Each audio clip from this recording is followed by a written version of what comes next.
Ancaq bu ağaclığın dibi ilə gəlirdi oralı.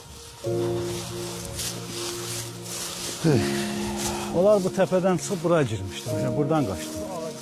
Buradan çıxdılar.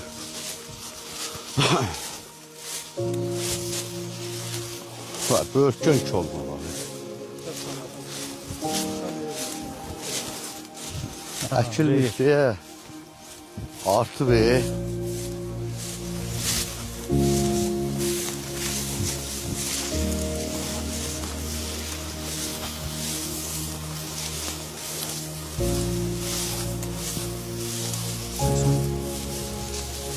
Onlar bu təpədən buradan çıxıb qaçmışdılar. Ermənilər. Buradan.